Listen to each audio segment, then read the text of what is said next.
Good evening, everyone. Dr. Rao here. We've been talking on a lot of things lately, and I wanted to explain my title that I use sometimes, saying that I'm here to serve, right? So that's more like a lifestyle. Spirituality is either you do unselfish work, or you meditate, or you do seva. Seva means service. That seva could be um, just coming and talking to people, and if they could do something for them through words and or education or whatever, right? Or you take care of people who are hungry, go and feed them, or you go to a disaster area like the recent cyclone and help people in kind or in actual physical doing, getting the water or doing anything like that. This was considered uh, a spiritual duty as part of your evolution, all that, So doesn't mean people are in distress or people are in need or anything, but then what the spirit you bring. That's what I wanted to relive whenever I come in here. Um, it's a question of having a pure intention of being there as a friend, sharing with no expectation, and really enjoying the act of whatever you give. Okay, so this has got a real connotation in terms of the things that you do in the spiritual practices of India. Some people do rituals, but many people go inward and then really take their mind and land it in their heart so that they can think through the heart, right? And also this seva, this service of whatever you can do, to whoever asks for you or not, you just want to share in good faith, that kind of thing, right? So that's what I am always putting the title there. Dr. Robin service means you don't know who can ask a question or whose mind may take up some quotation or some saying and then use it in that mind. Or if they have a question, right? And lots of times people come and ask the questions, and then you can do that. This is apart from the consultations, the patients that I see, and all that, right? So it's more like a enjoyment in the nice way, it's kind of putting yourself to the human level and relating with people with their regular daily things, or people may have questions about what is what, and you can share that because we're all kind of on the path of finding out and asking questions and all that, right? So that's a exercise that I do here, which is really very joyful thing for me, you know. So you don't need like a oh, I'm here to help people because I know so much. That's not it. It's more like a uh, really looking people as the representative of the divinity that we see in everybody, So in that sense, you are kind of giving your service to the divine selves of all of us. I remember when Vivekananda came to America, he said he addressed all Americans that they are full of nectar of, longevity, and they never die. It's a amrut, they call it. It's like a liquid that you can take it for eternal life, right? And he said, all of you are eternal because you have that living being within you, which is not going to die. Only your body and mind dies, but not the living being, And so that is the spirit with which the all the spiritually inclined people do. They may not be like a big monks or sages or munis or yogis. So number of descriptions are there.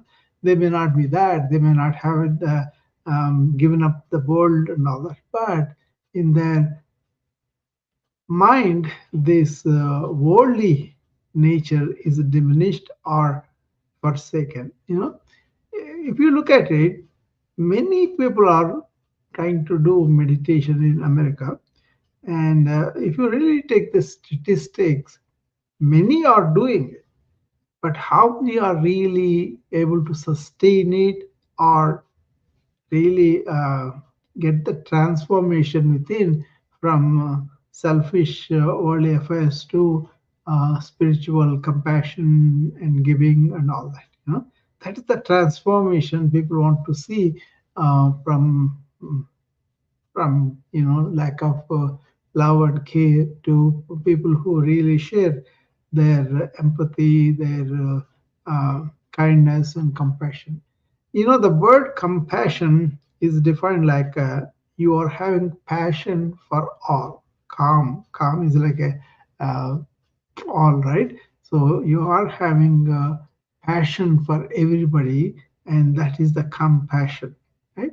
So this service is really loaded with a lot of that kind of transformation within us by just delivering whatever we could do.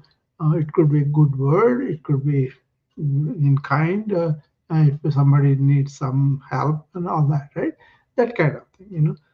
But then they said something else too. Uh, there is a beautiful song in that the man sings, this is a person who really worshiping the Lord is the one who want to relieve the suffering of other people, but at the same time doesn't allow his ego to grow that he was the one who is doing it. That's a Vaishnava Janato. That's a very popular song. Even Gandhi, he put it on the playlist of his evening prayer list and all that, and they used to sing that. That's a very popular song.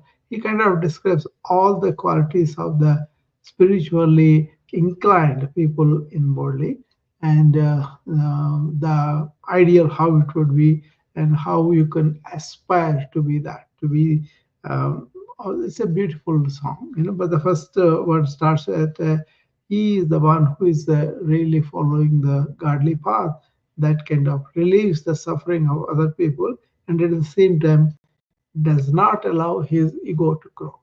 So, so when I come here and say I want to serve, I think it's a lot of significance for me. you know I don't know whether I'm able to serve anybody's needs really, but I come and talk and I share, and then if I have questions or comments I invite people, but many are not coming quickly to ask me questions and all that, but that is okay. But I just want to let you know why I put the word service there, and also being a physician for so many decades and looking at the worldly affairs, I am very keen student of current affairs. What is going on in politics? What is going on in economics? What is going on in climate change? What's going on with education? What's going on with the marriage system? Well, so many interests I have.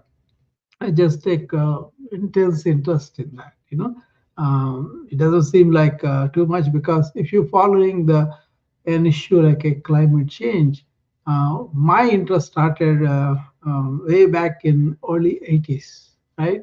Actually, there was a movement at the time. Meryl Streep and other people took active interest, and they came on the TV and showed how to wash the vegetables and get rid of all the chemicals and that kind of thing. But there was a national movement, all the people coming and saying that we are going to drown tomorrow. And then they put a lot of energy there. And there was a lot of awareness at the time. But then later on, everybody planned so many things, but they did not deliver it. But as an issue, that was a burning issue for me, because I always thought, if the earth is not going to be saved, what else we have, you know. But over the years, you see some developments, some not. I just watched the evening news hour, and they were showing in Pennsylvania they have so many small wells of oil wells, and then some of them abandoned, and then they are emitting methane gas. That methane gas you cannot see with eyes, but if you use they were using a camera that's around $100,000. With that camera, if you see, you can see the methane gas emitting from the wells, and that is maybe several hundred times more harmful than carbon dioxide, right? And it makes people sick too. Even the people who are living in those close by, they interviewed them, and they reported all the physical symptoms, and they did not know why, but now it's not like you can see the smoke. The methane, that's the thing, you cannot see with ordinary cameras, ordinary eyes. You got to have that special camera, which is $100,000. There is this lady who bought that camera just to show to government that these plants are there. I think Biden government has allotted $1.5 billion or something to really take care of this, because this is very, very harmful for the earth, and it's a muted one. And the people who are drilling those well oils and all, they may not know that they are doing this, and they're allowing it to harm us in the long run, so that kind of thing. So if you have interest, you're following it as an issue, and it doesn't become work. You will be tuned to all those things, like what is happening with the weather, what's happening with our conservative efforts, and what's happening with the kids' education, what's happening with this social media and all the technology. We follow them, right? I take a little bit more interest, So I do spend my time with the family, and I do go out with my family, do lots of things. But at the same time, these projected interests really bring us a lot of things. Of course, ancient India was a special interest, and modern scientific follow-up is a special interest. But ultimately, when you are a doctor, you are always want to learn. You are on the continuing medical and other education too. So in my case, not just the medical, but other education. Medical also gets narrowed according to the branch you are doing, according to the interests that you have and all that. But I have a general interest in the science as a whole, and I see science and spirituality should be coming together, and we should be fusing them together. I live like that. So that's why it is very fascinating to see some of the scientific discoveries are true and real, but then the art of stasis are there in ancient people's investigations too. Some of them they have discovered, and our people are trying to catch up with them. Some of them are completely new to the ancients, what we have done now. But so many ways they really bamboozle you. They kind of knock you off with all their knowledge of the ancients.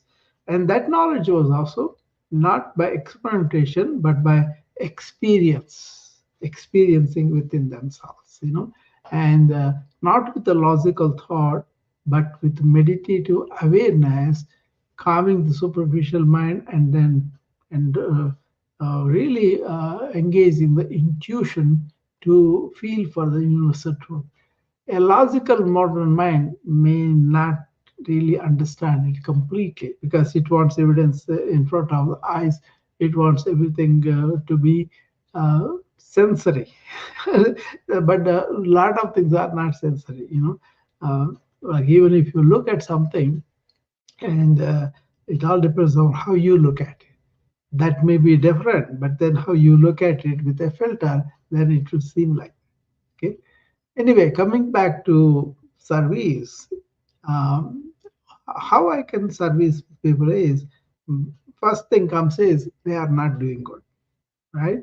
It could be a physical pain, or it could be an injury, or it could be just mentally upset, or stressed out, or burnout, or it could be just having confusion about which way to go. What is true spirituality? What does it mean for a human being? Why should we bother about these things at all? And but if you look at it, if you thought that, many people are really restless, unhappy, confused, and uncertain. And that's the kind of thing I kind of drawn to. And then when you want to really find out, but not to be told about this thing, then you have to start an inner investigation of your own mind, your own structures, and all that, right? And then what happens? That really shows you that the more you investigate into that, the more you don't want to say, this is what I know and this is the final, you will end up on exploring the truth for yourself. And then that is like a fantastic thing. But then when you travel like that, if you explore these things like you ancients did, then you take a travel from ignorance to knowledge with them. They're pointing out and then you kind of exploring them. So that's a very interesting way to really engage our mind and keep the mind very, very young that way. Okay. I hope I make sense to you. But that is what happens with opening our mind to the ancient truths, so anybody wants to come up? I see Mark there, Mark Thurston. And Mark, if you want to come up and we will chat again. So usually we chat a lot, and Peter is there. And Peter also, you are welcome, Peter, to come up, or anybody else. If you have just want to make sure that they have this understand what I mean by service. Okay, Ruth is up. Let's see.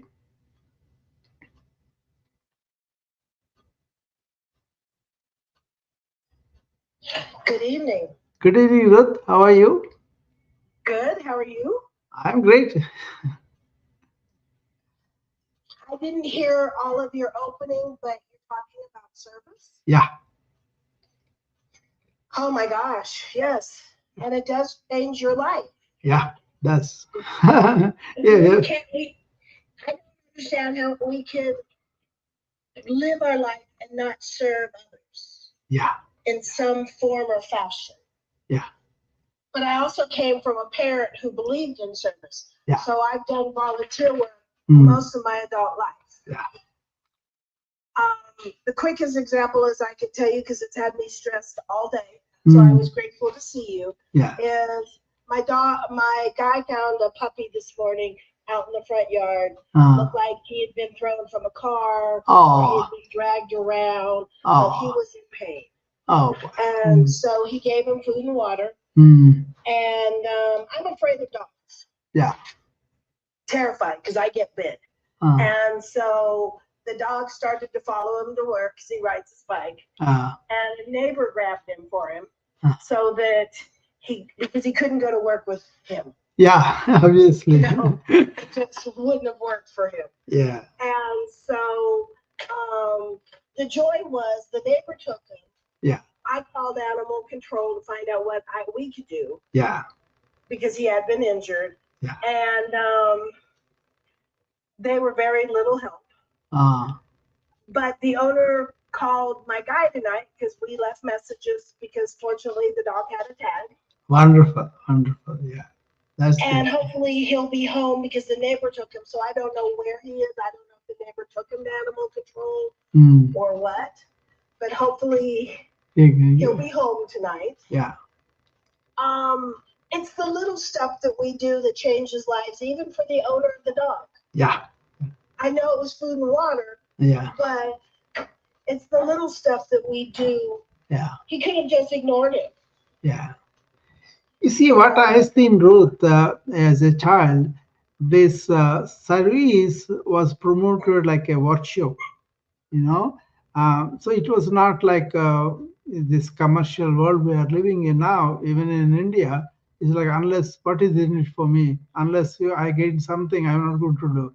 That attitude was not there. It was more like a give to all, give everything, and serve everything. That kind of spirit was a part and parcel of spirituality.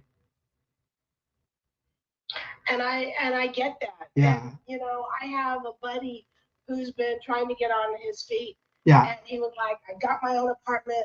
I'm back on my feet. And so I sent a message and said, what do you need? Huh. So I'm going through silverware, pots and pans. Yeah. We have an extra blender. Why? Just because. Yeah. You know, I'm like, I have 3 cases of sugar-free Yeah. sparkling water. Yeah. Do you drink them? Yes. So I'm going through and gathering as much as I can to share for his new place. Yeah. And he didn't ask for anything. Yeah. He just said, I'm finally in my own place again. Yeah. You see, don't you feel good when you give like that unselfishly and helping somebody? Right? I do. And, I'm a hugger. Yeah. So it's really bad because if I'm seen in public by somebody who knows me, and sometimes, most of the time, people who don't. Yeah. And people need hugs after COVID. Yes. We got so afraid of each other that don't talk to me, don't touch me, don't get near me.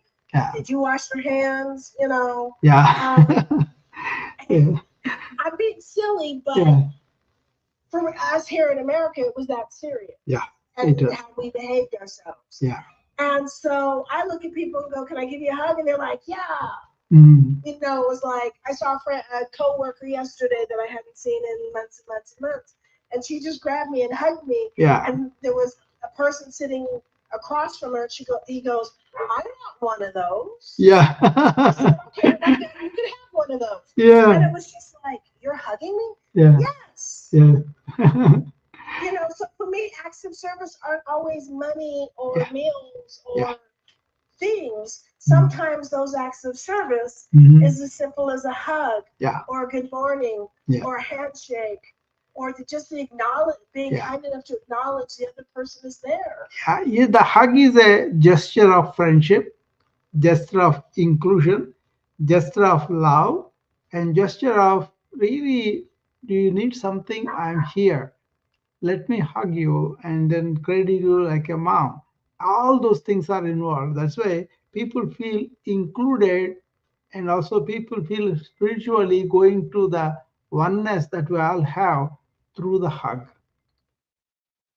Oh, absolutely. Yeah. And to me, it's one of those things I think we just need to do. Yeah, we need to do. So I work at a grocery store, and I can't even tell you how many people I hug a day that I've never seen before. Wonderful, wonderful. I saw this practically with my mom. She always gave a broad smile to anybody coming to the house and all that, and they hugged them. And she came here to live with us, and she made so many friends of Americans just with her smile and hugs. I believe that. Yeah. So when she passed away at 88 years here, we have so many Americans came to her funeral. I don't even know them. So that's why I always proudly say my mom taught me what is heartfulness is. I'm so glad she did. Yeah. And I'm sorry she's gone. Yeah, but that's why she lived a very full life, very nice life, 88. And so did mine. She's gone, about the same age. We have a feeling in India that we are raised with, that is that death is not permanent, it's only transition to the next phase. So I completely agree. Yeah, but I kind of had the philosophy we got to take care of people while they are here. So I took care of my mom completely, and I even go with her movies, and I go walks, and I used to sit down and read books and all that for her. None of my brothers and sisters never did one time, but I enjoyed doing that. So it was wonderful to spend time with her like that. But you know what? All of our relationships are different. Yeah. And I mean, even with the closest people, my mother ended up with Alzheimer's. Yeah. And I drove a semi. Yeah. And I called her and I said, I got my semi and I'm coming to get you and you're going to go out on the truck with me for a month. Wow. And she was like, you're not driving a semi. I said, well, move all your favorite things out of the front because I'm driving my trips. My tractor's not going to fit in the driveway. So I'm going to have to park on your gravel. And she had little figurines all in the gravel. I said, you better move them because I don't want to run over. Yeah. And so she did. So I guess she believed me. Yeah. But she didn't believe me. She, had to kind of see it. Yeah. It was like, I don't believe you. I'm like, okay, well, I'm coming. So do whatever it is you need to do to lock up the house. Yeah. And so I was able to spend a month with her, just the two of us. I had to see the semi-driving and everything because I used to certify the, Department of Travel people. They come to us and we have to certify them that they are able to do that. Okay, the clinical exam, right? They have a separate license for that. And I had to go and take the exam. And then they showed us all the conditions under which the semis are driven, and sometimes they have to deal with the elements of the weather and by themselves. I was impressed when I saw that. I had a whole new look of the drivers after I saw that. I have a healthy respect. Yeah. And I get out of the way. Yeah. As quickly as I can because they can't stop on a dime like you can in your car. Yes. It's such a big deal. Yeah, sure. It's going to take 3 to 6 feet for them to come to a complete stop. Yeah. Depending on how fast they were going. And you're not going to be able, you can't get out of the way at that point. Yeah, that's true. One of you is going to die, and it's probably not going to be them. But that is something else to take your mom in a semi and then deal with her and with the elements and everything. That's a lot, truth, right?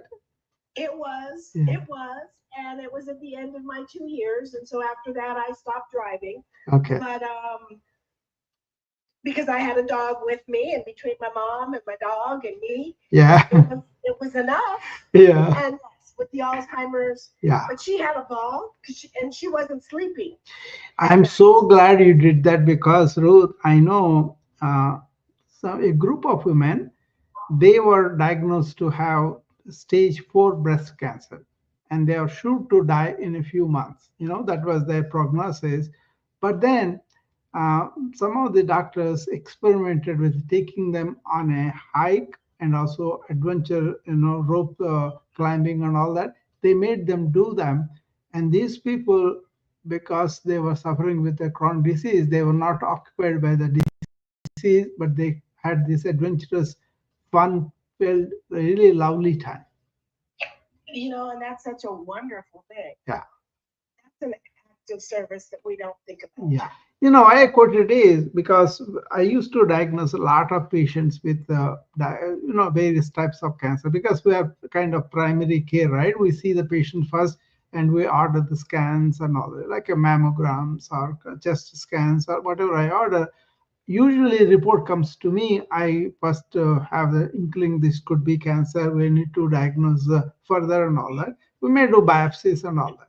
But then we have also developed a service where even though I diagnose and send to the oncologist, we followed the patient by ourselves and provided them para-cancer therapy, like service, where it is we address their families, we address their concerns, and then if the oncologist is not explaining everything to them, I found out and did that kind of personal involvement. One of the things was what was the quality of life for them after they diagnosed. If they are getting mentally very stressed out, I address that. If they are really despondent and really have a lot of responsibilities, then we address them. The various different patients we met, but this service was, apart from my medical practice, we enjoyed doing that. Yoga, I taught to people who took the chemotherapy and they're very feeble from it. And this breathing and slow stretching helped them a lot. And also this mental yoga, really, I teach that helped them to relieve the stress.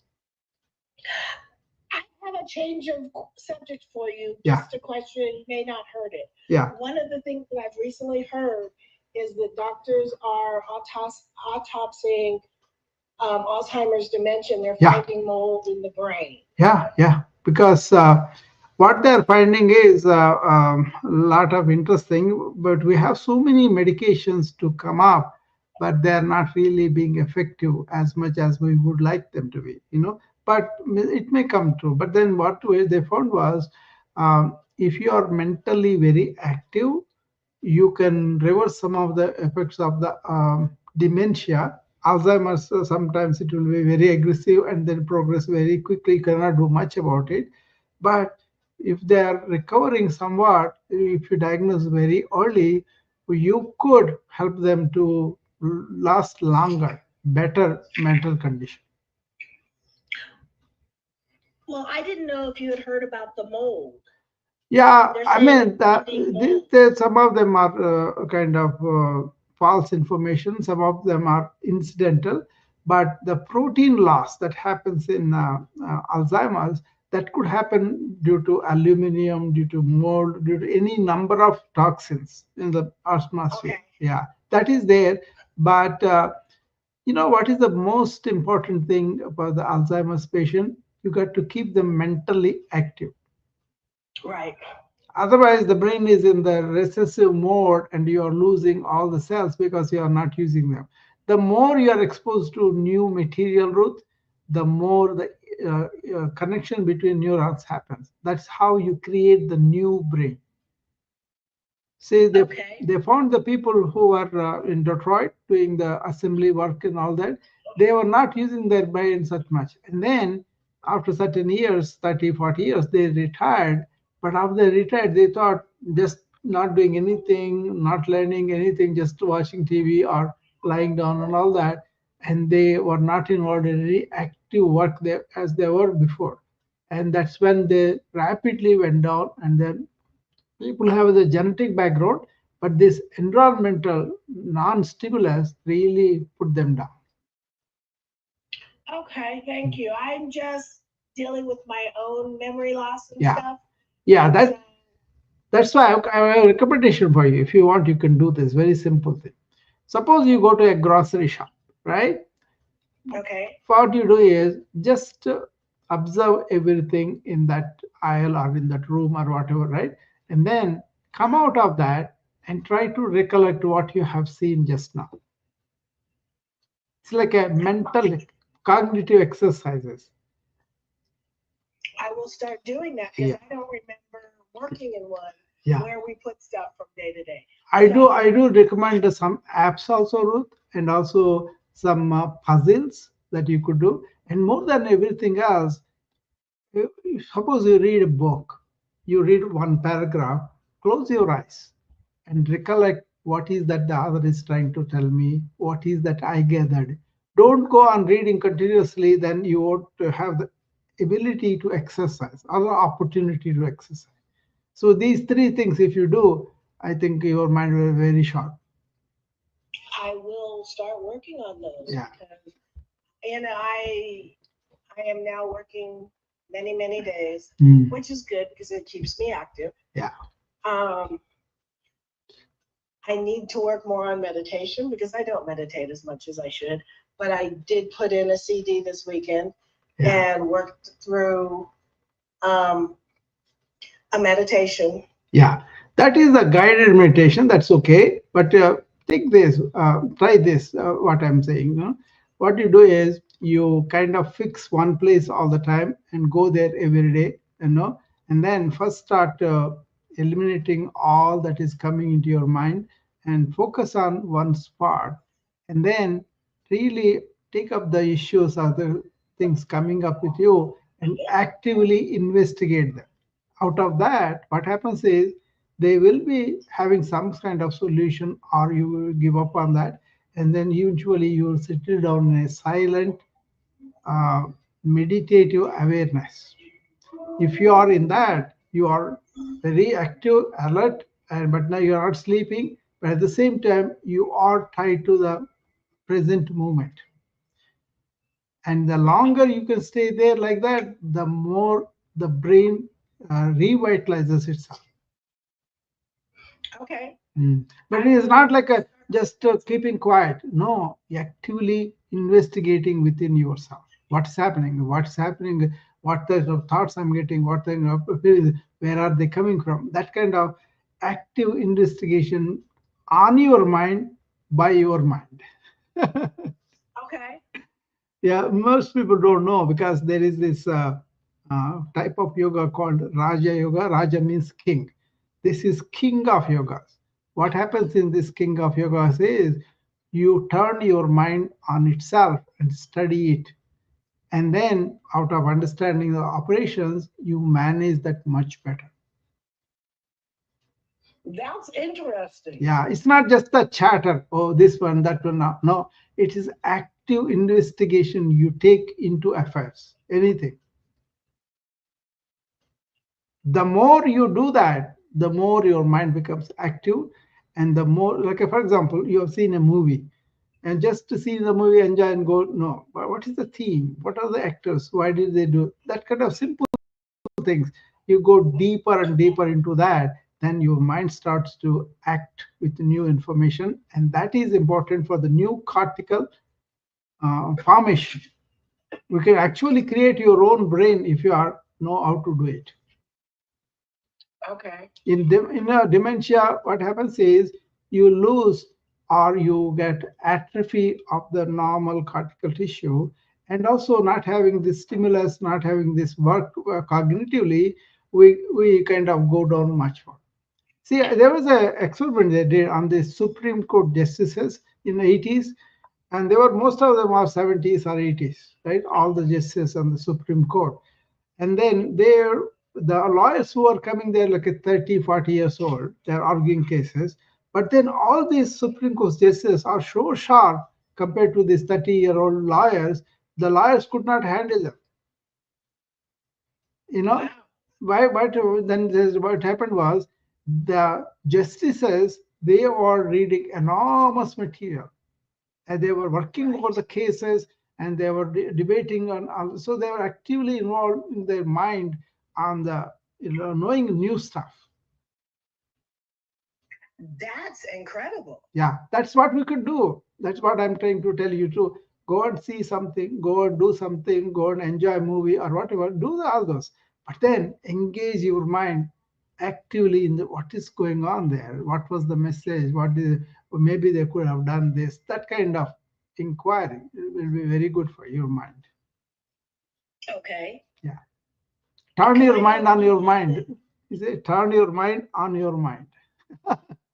Okay, because I don't believe that it's inherited. No. I believe No. You can have the genes root, but if they don't have the environmental stimuli, that will come out.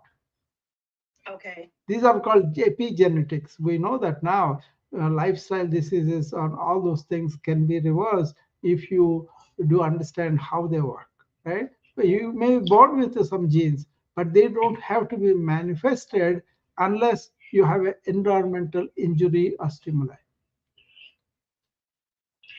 And I do have the environmental injuries, so Yeah. that's part of why I struggle. Yeah. With some of the things that I do. But you are plainly very rational and answering to questions and talking to me. So there's a lot of intelligence left still.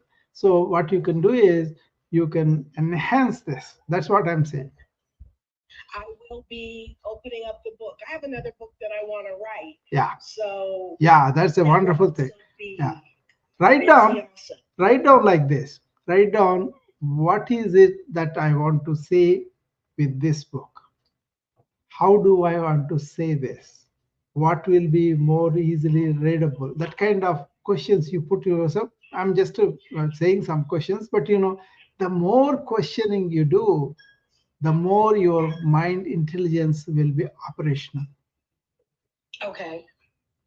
Suppose you copy somebody else's and they say, I also wrote it, that doesn't matter. Or you could just document your thoughts and feelings, that doesn't matter either. But if you engage your mind in questioning, in probing new material, That is what the Supreme Court justices did, because they have to find argument about why they are deciding certain way, right? So they have to either find the material that was already there, or they have to justify law in this. So they left lots of nights they were not able to sleep because they were engaged in this investigation.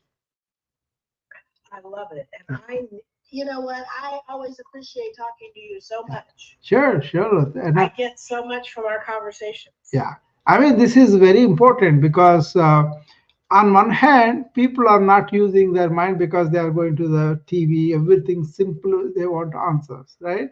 On the other hand, they have these injuries of the chemicals, injuries of the so many food additives, so many things are happening. That's why I say change your diet to something vital, that is raisin with a compost, natural manure, no chemicals, and that. Also, don't eat out of aluminum vessels. Use copper, and they are shown to be much better for dementia. And engage your mind in active activity. You know. And I guess I need to start hiking or bike riding or something again. Yes, that is very good too, because you don't have to do the extraneous stuff, but you can do for example, yoga. If you learn sun salutations, you can do in the home, and you can slowly do it. And as you improve that, that's one of the best, these aerobic exercises. You know, you can go other do other things. That's fine too, but then you want to be careful about walking on the ice, other people and all that too. So what you can do is don't be immobile. Keep the body moving all the time. I'm moving all Yeah. the time. Wonderful, So wonderful. I'm sitting there Yeah, that's good. in front of the TV set. We just don't turn it on. And if we do, we watch a 2-hour movie and we're done. Other important thing is keep your mind still on this all these nonsensical things. But if you engage your mind, you're engaged purposefully, intentionally something. Okay, not just being passive or watching TV mindlessly. That is you want to avoid. You want to involve in life. You want to really study new things and all that. Actually, I developed a service. Some people use it. It's called NEW, nurturing elderly wise people. See, what I found was in the nursing homes, my own patients, they were mostly like vegetables. They don't have any quality of life, and they just given medication, some exercise, and all that. After that, they lose interest. They don't have purpose and anything like that, meaning or anything like that. But we created for them. We called them the Eden Garden model. We created purposeful, intentional things that they could do and they can enjoy. Okay. You can create for yourself like that. That's what I'm saying. But don't be passive with mind, but at the same time, don't allow the mind to be going into this mindless activities. Still working. So very good. Very good. And it's funny because somebody goes, "You work 3 jobs?" Without thinking about it, I do. Yeah. And so I did curl under a wall for a little while. Yeah. But I think I needed to do that also. Yeah. But it's like I'm back. It's like once I became a vegetarian and I gave up all the crazy and I don't take any medications. That's good. I stopped taking vitamins because they were keeping me awake at night. Yeah, yeah. You don't have to if you eat a good diet. Most of the vitamin supplements should be coming from our diet. But we depleted the diet so much, that's why we are taking the vitamins and supplements. But if you grow the. And I decided I wasn't going to do that anymore. Yeah. So But I sleep at night again. Do you grow your vegetables, Ruth? I grow quite a few, yes. Yeah, that's wonderful. Do you use compost manure? Yes. Yeah, that's wonderful. Well, we do compost. Yeah. No manure. Yes. We do compost because we compost also. Yeah, I mean that's very good because a lot of people get from the super bazaar and they are raising on the antibiotics and fertilizer unnecessarily, and they go into your body and they have their own toll down the line. So absolutely. yeah. And so I've attempted to get rid of as much, like I said, with giving up meat. And yes, we do keep a garden, and the fact that I've given up all the extra chemicals and I don't drink soda anymore. Good. And that's such a waste. I never drink soda. Maybe once in a while, if I go to kids with a pizza or something, I may sip a little bit of soda. But I don't have the habit like I drink water. Simple. Well, and I've been juicing, so as opposed to water, I am doing juice. That's good. That's good. If you are not diabetic, juice is very good. I'm going to give you a very good tip now. We will go out of in 2 minutes. This one, pay attention to that and do that. Don't let your mind be mechanical. Okay? Make it do the work. Yeah, make it actively engaged. Suppose you are driving to a place that you are working, you know that place very well, right? When you are doing, try to discover what is new on the pathway today. It could be a dark place now, or it could be sunshiny, or it could be some repair is going on, or you notice some new dwelling has come. Try to actively engage your mind to be in touch with the life that is happening around you. Will do all of that. Thank you once again for talking with me. Sure. I appreciate our conversations. Yeah, it's my pleasure. Thanks for giving me to serve you today. Oh, you're welcome, and I will talk to you again soon. Sure. Be well. Bye bye. So we can do a lot to keep our mind young, you know. But sometimes some atrophies happen so fast, and people are not able to really do anything about it, or they are not instructed of what to do. Engaging the mind in everything we do actively is very important. A lot of people put it in the like a automatic mode, and then they will be talking something or they will be doing something, but they don't really engage in the moment what is going on. So being sharp, being in the moment really requires you create new neurons all the time by exposing yourself something new, not routine, but something new. Even in the routine you can discover what is new. I hope I'm clear on that. And anybody else wants to come up, and I'll be happy to engage with you for a few more minutes.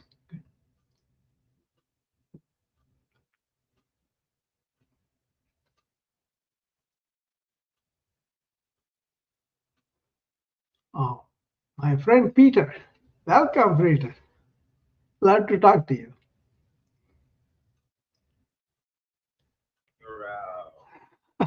How are you, Peter? Namaste. I'm good. How are you? I'm great. Can't you see? I'm enjoying this very much. I can. I enjoy your conversation with Yeah. Ruth, and not much more to add on my end. I just, every chance I get to say hello to you and yeah. Now, I wanted to explain people why I put this service thing, and then when I come here, that is my intention, Peter. How can we give without any transactional thing? And that's actually part of spiritual practice too. So, I mean, I do serve all the people that ask me for something through the day. Yeah.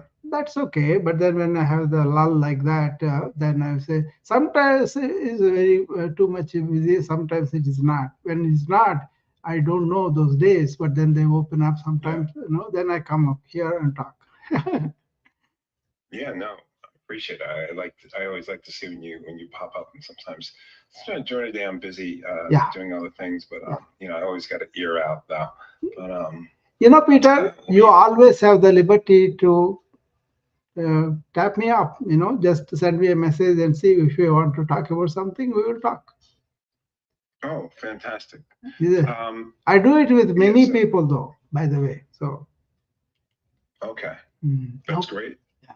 That's great. So tomorrow night, I'm looking forward to your Central Standard Time, right? Yeah, I'm in Iowa. Yeah. Iowa. Mm. So tomorrow evening, 8, 9 p.m., which would be 7 or 8 p.m. Yeah, that's a good time for me. Very good. Yeah. Perfect. So I'll DM you, and then I'll come live, and I'll have a conversation. Start with the basics. Very good. Very good.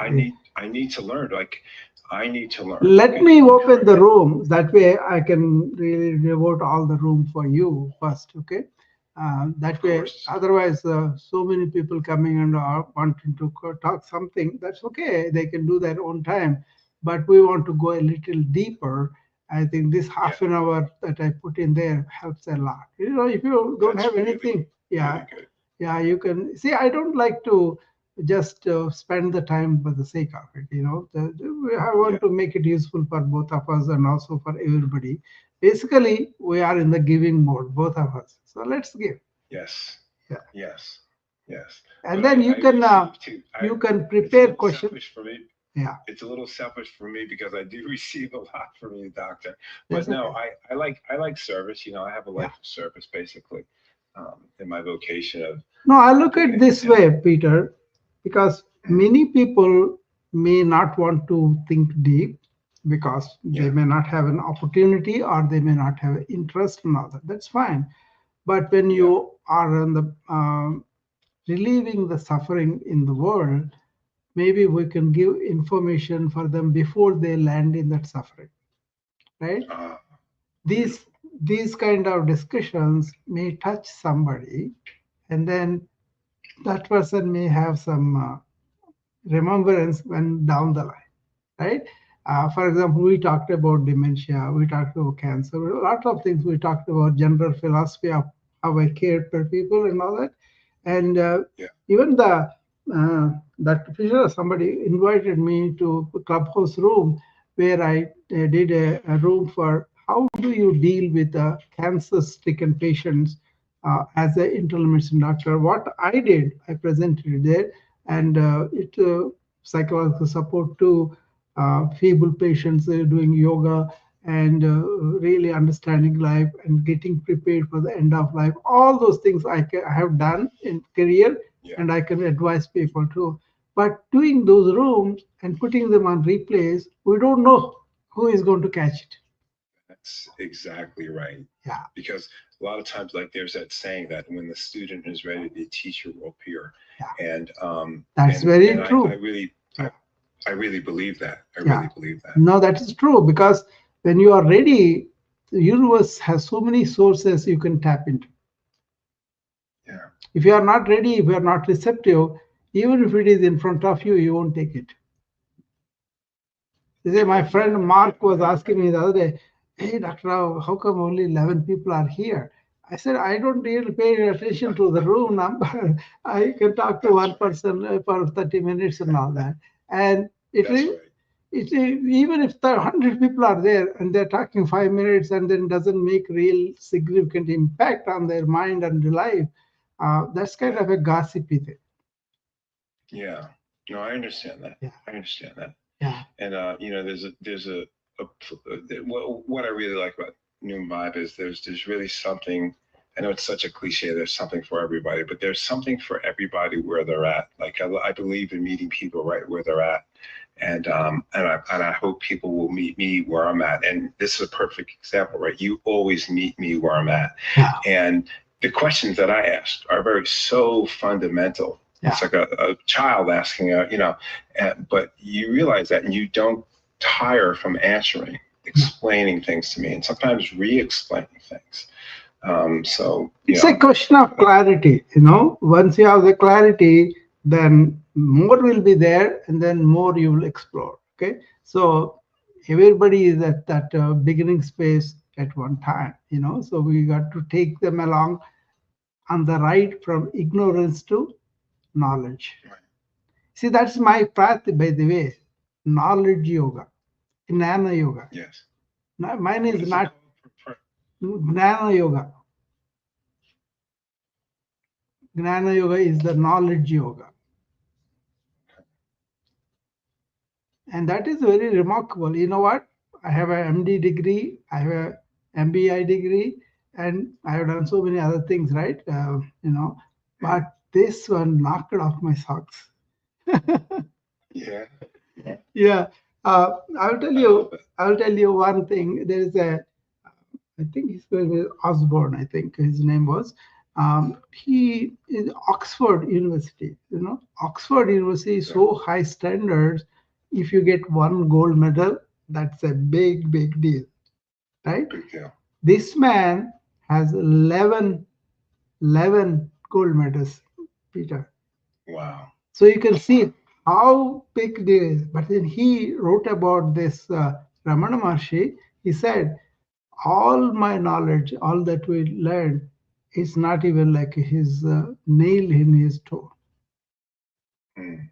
So you can see that the people who have that original knowledge are at what place. Yeah. So that's why I don't have to address for him at all, because people know his value and all that. But what I'm saying is, we can learn all these outward things and all that, but then it's not like taking a journey within yourself. You have the truths there, you know that. That's why you identify them when somebody brings to your notice. But it's a question of how you can calm down this gossipy, chattery mind that is really not really leading you to an inward depth. Then you learn much more by yourself. I find that the I don't want to say the older I get, but the more aware I get, I find that I have less and less tolerance. No, you don't get more aware. What you get is more destroying the unawareness. That means destroying the unawareness. You are basically aware, but that is shrouded. That clouds, those things, you take it off, then the real awareness comes through. That's why it's not effortful for me. It's like effortless, natural. Yeah. See, what we did was, what is natural, we kind of forgot, and then we are clutching with what is not natural, and then we are trying to really reach the place we think, but we are already there. Like the Rumi, I knocked the door and I found that I'm already inside. Right. Remember that saying we talked about the other day? You or Mark, I was talking about this. Maybe Mark. I know I was listening to you guys. I was enjoying the conversation. Yeah, it's like this. You have the sun inside, and you don't know the radiance of sun because you have not seen it. You have all the clouds built around it. And then when you understand and the cloud falls off by itself, then the natural sun light comes out. You don't have to do anything. It comes out. It's like in Sanskrit, there's a beautiful saying. They say, praptasya prapti, nivrittasya nivritti. What it means is, what you have, you will get it. Because you have put it on the bottom of the trunk. What is not yours, you will lose it. Yeah.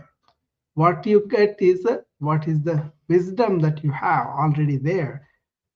But what you lose is what you accumulate thinking that is knowledge and all sorts of things. And they are gone, then your natural sun comes out. I mean, this looks so profound, but actually that is the fact, truth. Oh, no, I know it is. Yeah. I felt it when you said it. I know it is. Yeah. That saying, praptasya prapti, what is yours, you will get it. Nivrittasya nivritti is what is not yours, you lose it. Okay. Can you say that one more time? Praptasya prapti, nivrittasya nivritti. Okay. That's Sanskrit, that's all.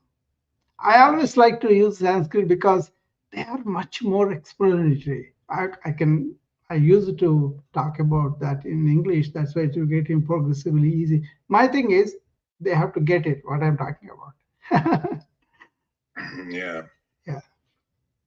So is it worth, like when you speak, I love when you speak Sanskrit, because like I don't know what you're saying, but I feel it's a familiar language to me, and that's on a deeper level. I know what it is. It's you touched a very beautiful point, Peter. There, what it is the Sanskrit has a scale in musicality that's very resonance for us, beautifully received by us. That's called Nada Yoga. That is sound yoga, as a yoga sound, and that sound, say like a master classical artist, he can take us to the heights which we don't know because he goes there and he pulls us there. Yeah. Like a Bach or Beethoven or ancient Indian or any of the old classical music, right? And then the scales that where they really construct some of these poems, some of these mantras, they act even without you knowing any meaning because they have that musicality built in them. Yeah. I will. Can I recite one thing for you? This is a very profound thing on the intellect. Om Bhur Bhuvasvaha Tatsaviturvarenyam Bhargo Devasya Dhimahi Dhiyo Yona Prachodayat. This is Gayatri Mantra. What he is describing the, ultimate consciousness, God or whatever, he is appealing to them, make us realize our intellect so that we can take our mind into our heart, and then the same should be for everybody. He's not just asking for himself, he asking for everybody. Beautiful. Very profound thing. Gayatri Mantra is so powerful. There was a girl, they were walking in the villages, right? They don't have the conveyance, they have to walk, carrying a big load of books and all that. 20 miles they have to walk, right? And they are walking one way or 20 miles, but they repeated this mantra continuously. In that, the intonation is built such a way you'll deep breathe and breathe out. That variation of intonations, they're very important to do that. When you do that, naturally it enhances your breathing, your energy, but also it calms your mind completely. So they were very energetic when they went there. They don't know all this, but I'm kind of investigator because I'm a basically science person learning these things. So I wanted to know what is going on. Yeah. That kind of thing. Fascinating. How about yoga? Hatha yoga, yeah. Hatha yoga made of two words. Ha, tha, right? Like, one is sun, one is moon. Our bodies have this, feminine energy and masculine energy distributed, right? Like that moon and sun are two opposite energies like that. Actually, when you do those energies together, that is Hatha Yoga. And that is mostly concentrated on the first layer of our body, which is the body, physical body. And that has an effect on your mind, that has an effect on your inner everything. So once you understand the Hatha Yoga, and then it's called Asana Siddhi. You can do it like an athletic, or you can do it like a real serious thing, and you can do it like a art you are cultivating completely, or you can do it to really reach the extreme potential of any part of your body. I understand. Yeah, I mean it's a progressive thing. A lot of people, if you start them very early in life, they can get that advanced stage of a posture, which really keeps them young and curating for a long time. Like you see me, I'm 70 years old, right? But I do everything. I do everything. I see you on YouTube. Yeah. See how you move. Yeah, I don't have any problems with that. And also, I'm always thinking about the people who are watching me. They may not be able to do something complicated I could do. That's why I want to water it down and keep it very simple. Simple. That's good. Yeah. Otherwise, they cannot do that. It's not about me demonstrating. It will turn them away too. And also we don't want to hurt them. First to do no harm, right? That is our dictum in medicine. Right. So what I want to do is keep it as simple as possible, and also invite people to DM me and all if they have special things that some people will say, I have the back pain, can you show me back bends? But that may not be for everybody. That's why it's not about me showing the prowess. It is about how much benefit they will get. So that's why I do them. Many people don't even come and react. So I cannot help them unless they react and ask me questions. Right. No one wants to come home. Yeah. They want to stay out. That is the spiritual journey, isn't it? We're finding our home back. Yeah. Yeah. Let us fix the time. It's funny because I'm looking at a screensaver. I have it's on my computer, and I'm looking at a screensaver that just came up, and it's of a forest, and it's moving very slowly. Yeah. But there seems no end to it. It seems that if you're there, you're lost. So as I said, no one wants to come home. I know that place. I know that. Yeah.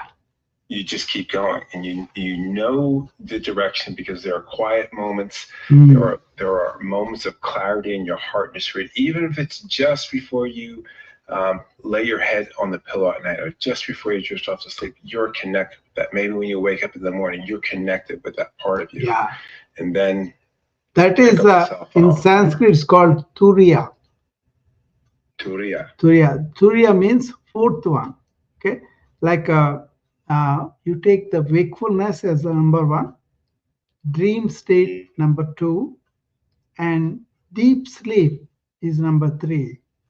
And the fourth one is that what you're talking about, but that transcends everything. It is always there in wakefulness. It's always there in the dream state. It's always there in the. Because of that, these things are happening. So it's fascinating because I mean it's easy to see that. Yeah, you got the intuitive grasp of that, Peter. That's what I'm pointing out. Yeah. Don't give it description. Just be intuitively feel it and stay with it. Say, like for example, in sleep, your body has fallen, your mind has fallen with the dreams, right? In deep sleep, you are only with this Turiya, right? And to be in that Turiya state while awake is the spiritual challenge.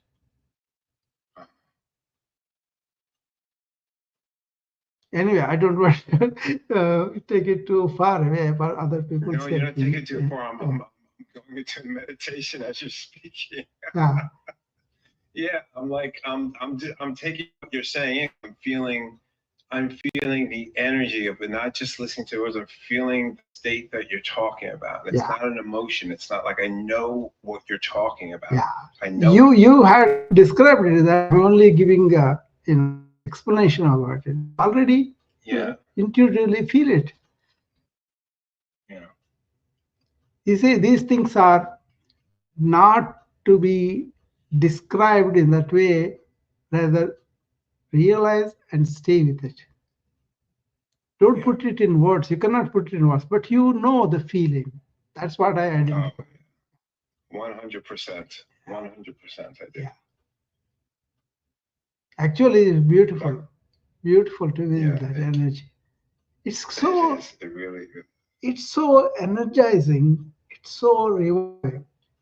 But many people cannot even intuitively feel it because they are caught up in all this chatter.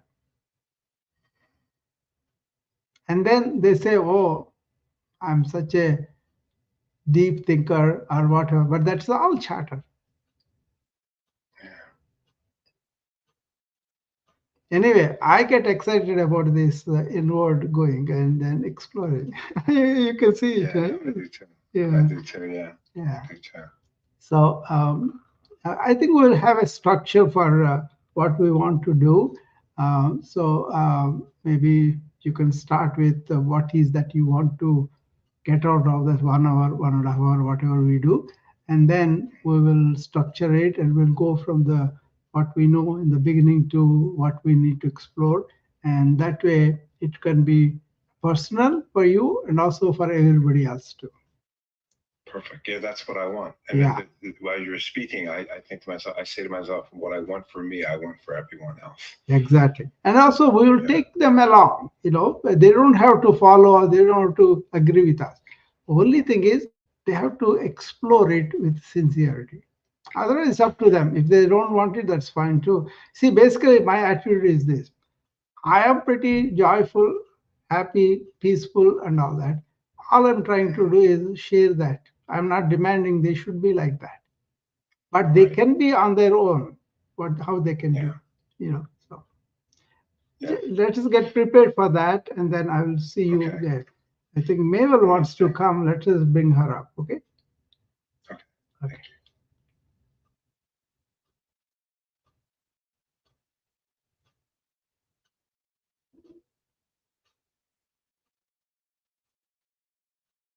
Okay, Mabel.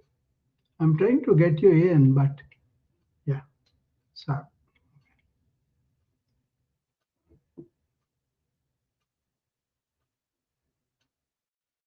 why it is not working?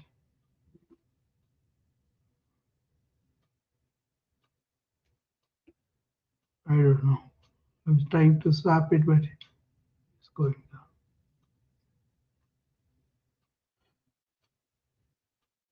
Okay, Mabel. I don't know what's going on here.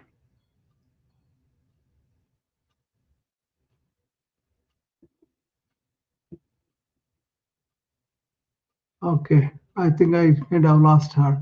Mabel, you want to try again? I'll bring you up. I was not able to swap you with Peter. I like to talk to you, but if you want to come up again and press that button, and I'll get the request and I can get you in.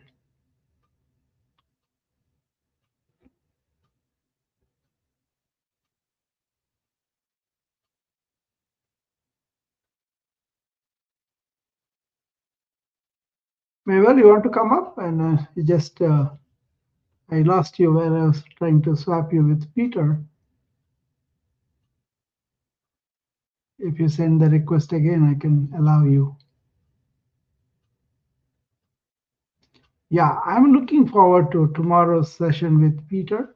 That way, Peter will be, no, so, okay, maybe that's what's happening, Mabel. You got to get rid of the app and come back, then it will allow you. It happened to me too several times, It doesn't allow me to join. It says you are rejected or something. But that's why I had to go out of the app and come back, and then I was able to check. Yeah, get rid of the app completely and come back. Okay, that way you'll be able to come. Sometimes I had to shut down the phone completely before I come in. So I will wait for Mabel to come and then we'll talk to her and then we'll end the talk unless somebody else wants to talk about it too.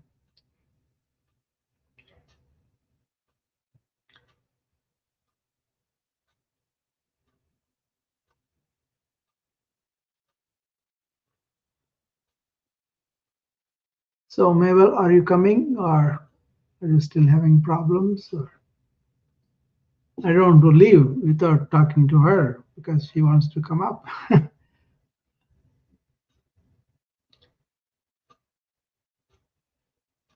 Already.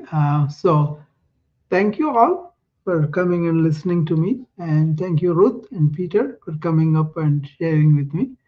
And I look forward to Peter tomorrow. And I'll be opening the room and people can join that time.